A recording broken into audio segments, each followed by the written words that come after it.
The air on Senlac Hill crackled with a tension thicker than the morning fog. Shields, painted with the grim visages of wolves and dragons, formed a near-impenetrable wall of wood and steel. The men of England stood shoulder to shoulder, their spears a forest of deadly points aimed at the valley below. They were farmers, blacksmiths, and seasoned warriors, the Huscarls, all united by a singular purpose: to defend their land from the invaders who had dared to cross the narrow sea. A palpable sense of dread hung in the air, a silent question passing between each man. Would the sun set on a free England, or would they fall under the heel of a foreign conqueror? Everything hinged on the single day, the 14th of October, 1066. The fate of a nation, its culture, its language, and its very identity was to be decided on this bloody field. For the English, defeat meant subjugation, the loss of their lands, and the end of a way of life that had existed for centuries. For the invaders, it was a gamble for a kingdom, a chance to seize immense power and wealth. The stakes were absolute, a zero-sum game where the winner would take all, and the loser would be consigned to the annals of history as a tragic footnote. The weight of this moment pressed down on every soul present, a burden as heavy as their mail and shields. At the heart of the English shield wall stood a figure of immense presence, King Harald Godwinson. He was a man forged in the crucible of English politics and warfare, the son of the powerful Earl Godwin. Harald was a giant of a man, renowned for his strength, his charisma, and his military prowess. He had already defended his kingdom once this year, marching his army north to obliterate a Viking invasion at Stamford Bridge. Now weary but resolute, he stood on this southern hill, the last bastion against a new and perhaps more dangerous foe. His eyes, scanning the Norman lines, held the fierce determination of a king willing to die for his people. But as the horns blared and the Norman knights began their thunderous charge up the hill, a question lingered in the minds of those who knew the intricate dance of power that had led to this day.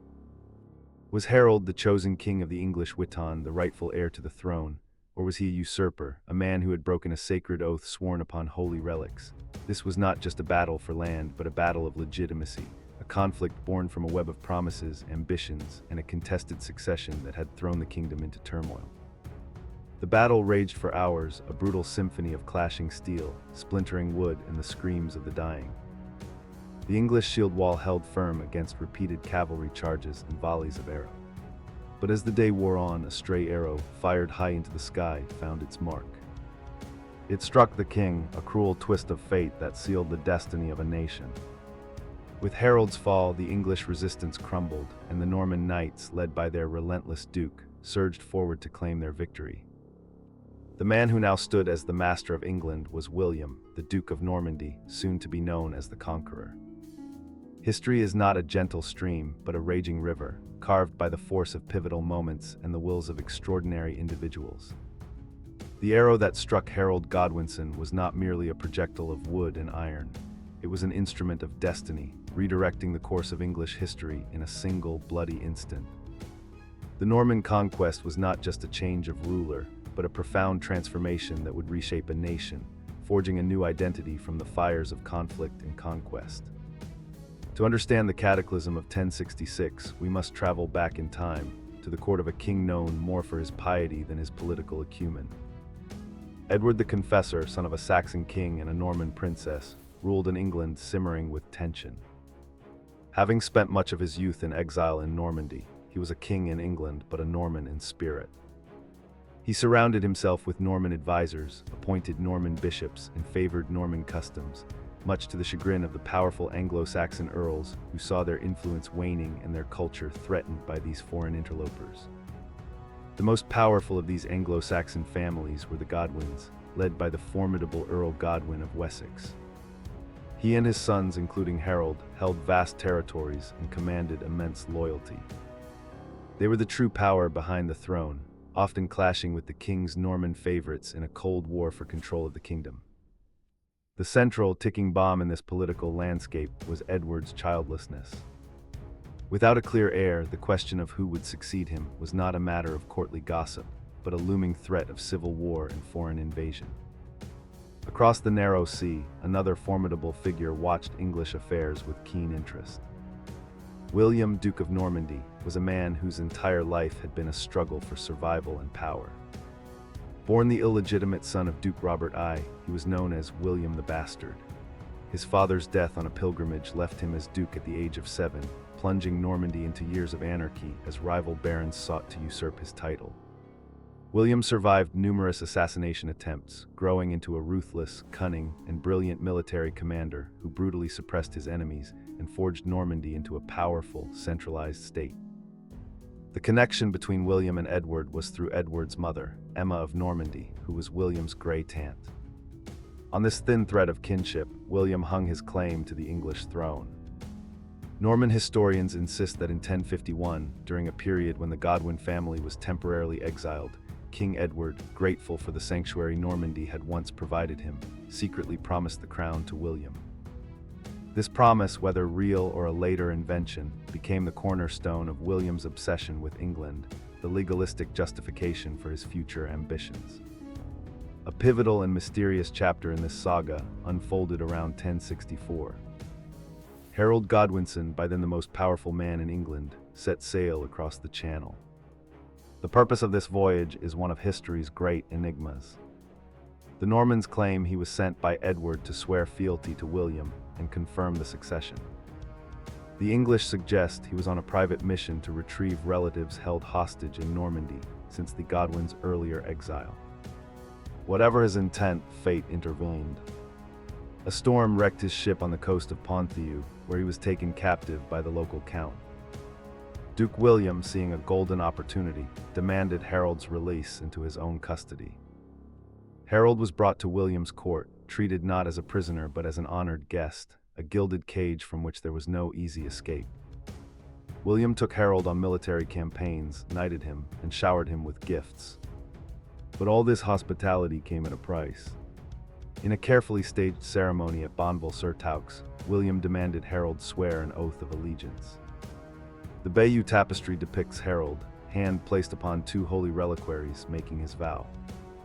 The true nature of this oath is forever lost to history.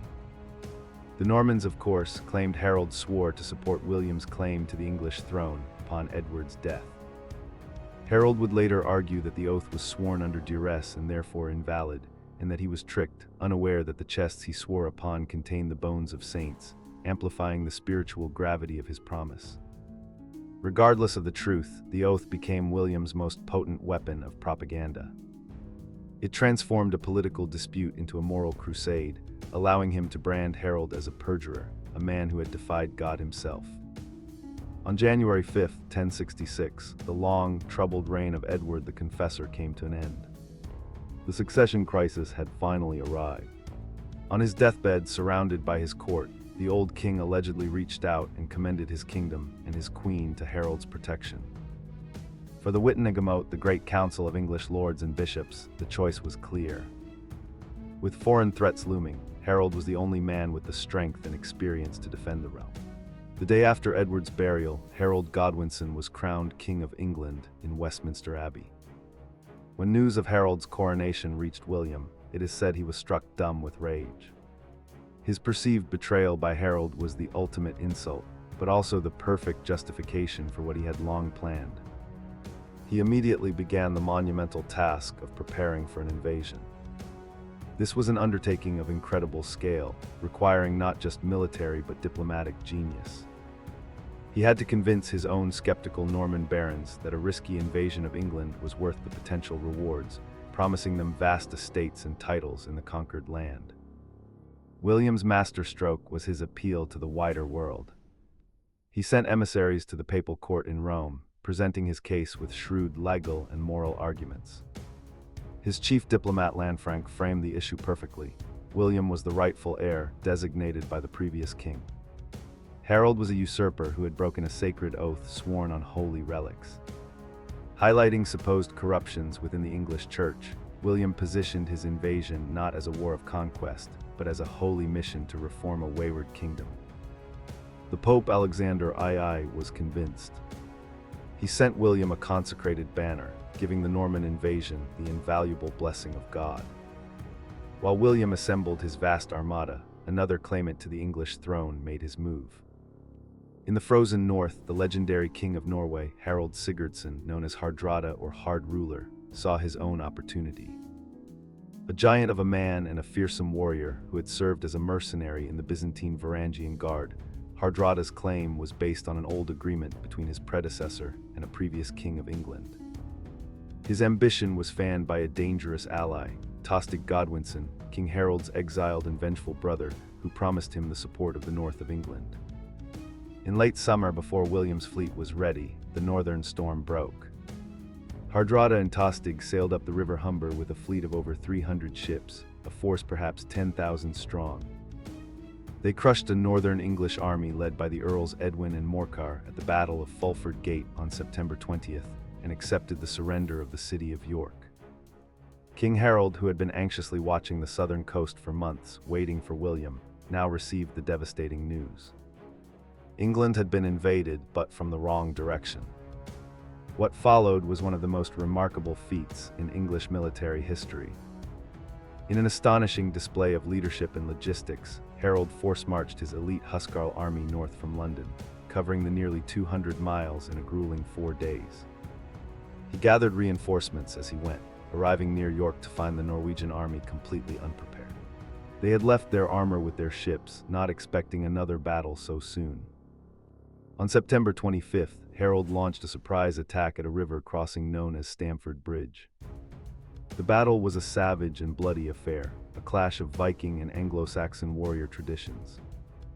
A single giant Norwegian axeman famously held the bridge against the entire English army, before being killed from below by a soldier in a boat.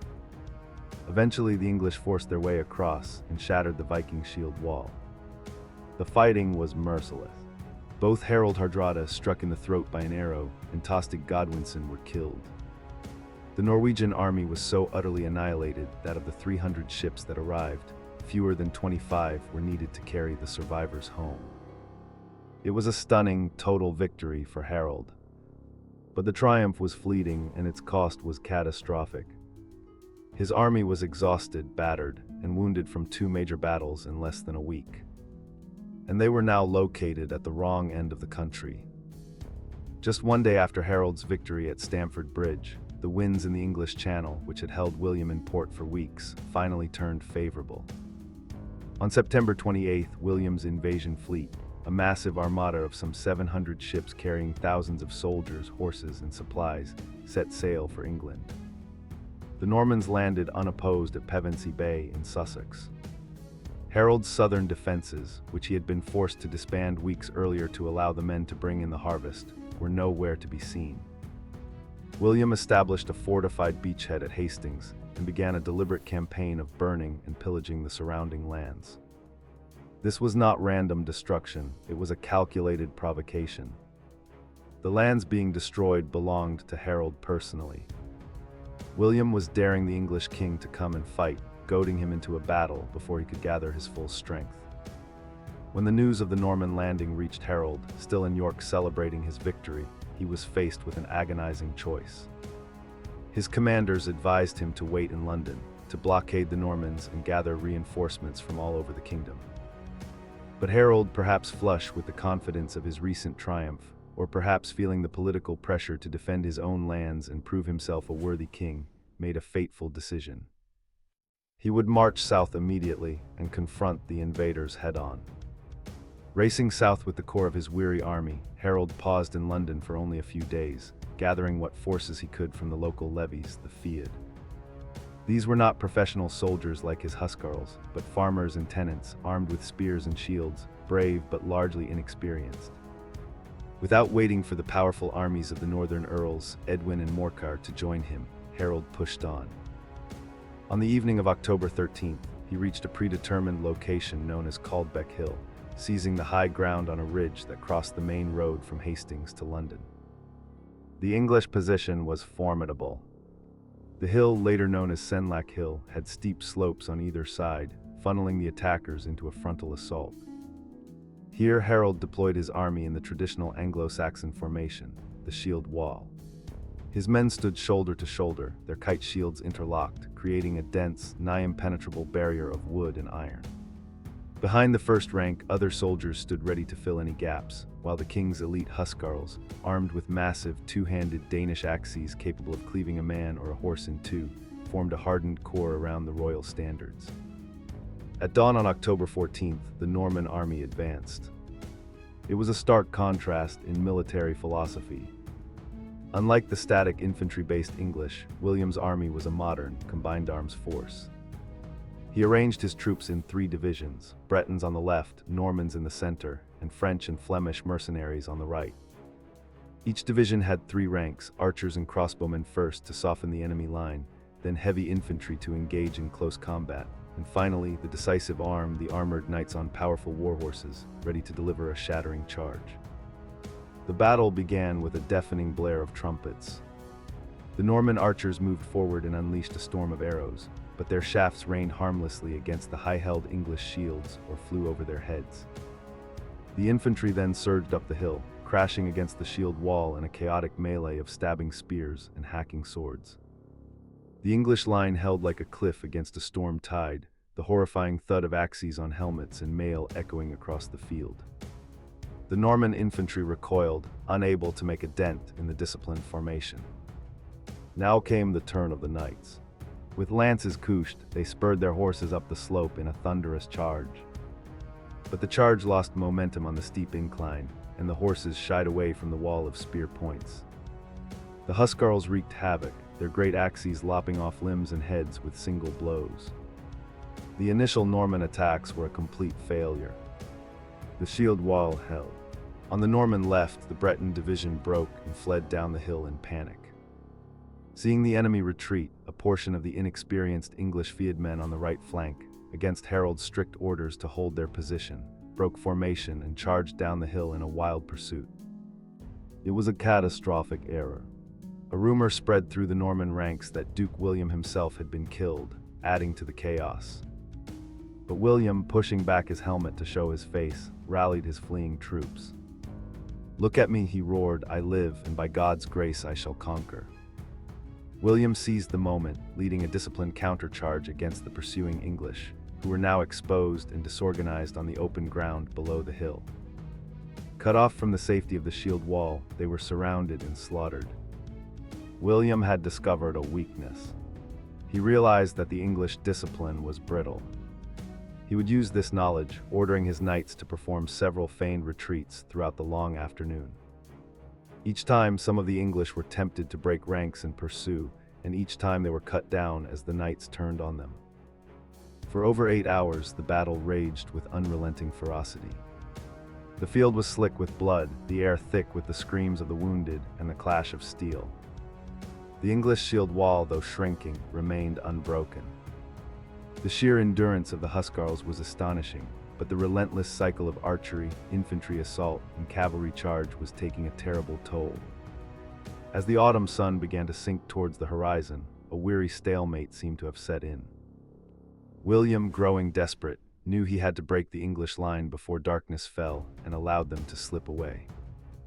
He ordered one final, combined assault, but with a crucial change in tactics.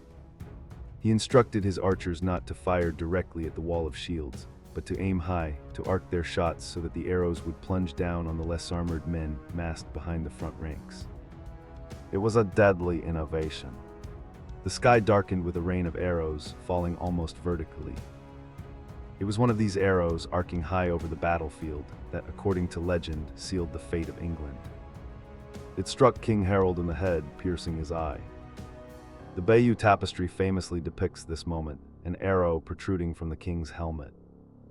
While some earlier accounts describe him being hacked down by knights, the story of the arrow has become the enduring image of the battle's climax. Mortally wounded, the king staggered and fell at the foot of his royal standards, the Dragon of Wessex and the Fighting Man. His fall, witnessed by those around him, was a mortal blow to the English army's morale. The heart had been torn from their defense. Sensing victory, a small group of Norman knights, including Eustace of Boulogne and Walter Giffard, fought their way through the now wavering shield wall in a final, ferocious charge aimed directly at the king's position. They found the wounded Harald protected by his loyal housecarls and cut him down. The king was dead. His brothers Geoff and Leofwine, who had fought beside him all day, were also slain. With the king and his family gone, the leadership of the English army evaporated. The death of Harald shattered the remaining English resistance. The Huscarls, honor-bound to defend their king to the last, fought on with suicidal bravery around his body until they were all killed. The less disciplined Fiedmen, however, broke and fled into the twilight of the nearby woods. The battle was over. William the Bastard, Duke of Normandy, stood victorious on the bloody hill, the corpse of the last Anglo-Saxon king of England lying somewhere amongst the heaps of slain. William's victory at Hastings did not immediately give him the kingdom. After the battle, he marched towards London, but the city's gates remained closed to him. The remaining English magnates, including the northern earls and the Archbishop of Canterbury, elected the young Edgar Atheling, Edward the Confessor's great-nephew and the last male of the old royal line, as king. But their resistance was short-lived. Edgar was young and lacked support, and William's army was systematically laying waste to the surrounding countryside. One by one, the English leaders lost their nerve. At Berkhamsted, a delegation of the leading English nobles, including Edgar himself, formally submitted to William, offering him the crown. He was crowned King of England in Westminster Abbey on Christmas Day, 1066. The ceremony itself was a harbinger of the violent future, as the Norman guards outside, mistaking the celebratory shouts of the English inside for a riot, began setting fire to the surrounding houses. The conquest had begun in blood, and it would continue in fire. The years following the coronation were not peaceful. William faced a series of brutal rebellions across his new kingdom, as the Anglo-Saxon populace resisted their new foreign masters. From Exeter in the southwest to York in the north, the English rose up, often with Danish support. William's response was uniformly merciless. He crisscrossed the country, crushing each revolt with overwhelming force and building a network of motte and bailey castles to garrison his troops and intimidate the locals. These wooden and later stone fortresses became the ultimate symbols of Norman oppression. The most infamous of his retaliatory campaigns was the harrying of the north in the winter of 1069-70. In response to a major northern rebellion, William unleashed a campaign of systematic destruction. His armies marched through Yorkshire and the surrounding regions, burning villages, slaughtering livestock, and destroying food stores. The result was a man-made famine that killed tens of thousands, perhaps more, and left vast swathes of the north a depopulated wasteland for a generation. It was a brutal act of collective punishment designed to break the spirit of English resistance forever. To cement his rule, William dispossessed almost the entire native Anglo-Saxon aristocracy. The lands of the thousands of English thanes were carved up and distributed as fiefs to the few hundred Norman barons who had fought with him. This wholesale replacement of the ruling class was revolutionary, imposing a continental model of feudalism upon English society. Power, land, and wealth were now concentrated in the hands of a small, French-speaking military elite who owed their loyalty directly to the king. One of the most enduring legacies of the conquest was its impact on the English language. For nearly 300 years, Norman French became the language of the government, law, literature, and the upper classes. English survived as the tongue of the conquered peasantry, but it was profoundly changed, absorbing thousands of French and Latin words. This fusion created a new, richer, and more flexible language, Middle English, the direct ancestor of the English we speak today. Words like judge, parliament, beef, and war are all linguistic fossils of the Norman era. In 1085, fearing another invasion from Denmark, William commissioned a colossal survey of his kingdom, a detailed inventory of every piece of land, its owner, its value, its population, and its resources. The result was the Domesday Book, a monument to Norman administrative efficiency and a powerful tool for taxation and control. For the English, it was a final, terrifying reckoning, a book of judgment from which there was no appeal, solidifying their subjugation in meticulous script. The Norman Conquest was more than a change of dynasty. It was the violent birth of a new England. It severed the country's long-standing cultural and political ties with Scandinavia and anchored it firmly to the continent, particularly France, setting the stage for centuries of rivalry and conflict. It created a new hierarchical society, a new language, and a new architectural landscape of castles and cathedrals. The England that emerged from the crucible of 1066 was an Anglo-Norman hybrid, a nation forever shaped by the ambition of one man and the outcome of a single brutal day.